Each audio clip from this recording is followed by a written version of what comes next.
It is the legend himself, Bridget Masinga. He had a fantastic showcasing here last week with Kojo Bafu. I mean, you might want to try those ones if they're a lot better. And he was doing a live performance here, and Kojo was unpacking the album. It was absolutely awesome last week, Friday, if I remember correctly. So, Mr. Hlomla Dandala is in the house, hanging out on late nights with Bridget Masinga. And very nervous. What do you mean? He's very nervous. How are you nervous? We've known each other for a hot minute. Yeah, but you're about to ask me some scary questions. Not now, don't worry. Okay. Not now. So how do you handle, I was like, because I stalk you and I stalk commentary about you. So Really? Yes. So I get to observe your life from the outside looking in and from the perspective of people who like you. Okay. You know what I mean? So how do you handle being memed and being hashtagged? Because there's been a few hashtags that have come up using your name. Really? Okay. They've missed you? They've missed me. Really? Every single one. They've missed me. Seriously? Well, it's part of that thing of working hard at, you know what, just do your job.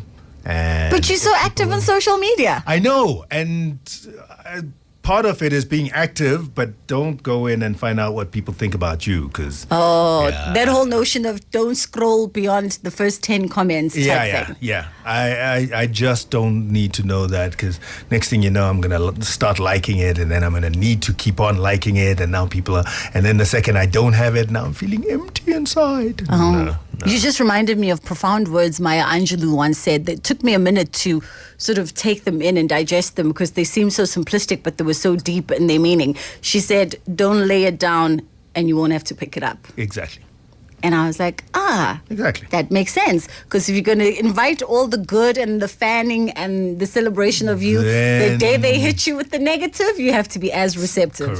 Correct. Okay, I've got you. Well, it completely takes me away from my thought, because I was going to ask you, how do you then compartmentalize your hlomlaness? But I guess you've answered it. Your hlomlaness as it exists in its private capacity versus how we, the stans and the fans, want to sort of, perceive and interact and paint you. Because we have our own reality of who you are. Yeah, but I have no control over that. I have literally no control over it, and so I've surrendered to, you know what, you're going to think what you think of me, and that's okay. It is your thought. You deal with it. Okay. Now I'm going to do what I do, and mine is get your lines right for this next scene. That's, you know what I mean? I can't be managing what people think of me. In one day, I've met people who've gone, wow, you're much shorter than I thought, and wow, you're much taller than I thought. How, Gandhi, you're so young? Or how, but you're so old. In one day, where you go, clearly, there's a Hlomla Dandala that lives in your head. Yes. And you and that Hlomla have a whole relationship. And I think that's fantastic for you guys. I wish you many, many happy returns. But me, I got my life, and I have my private relations with whomever. Okay, as long as you don't judge us for having relationships with our Hlomla Dandalas in our heads. Go ahead.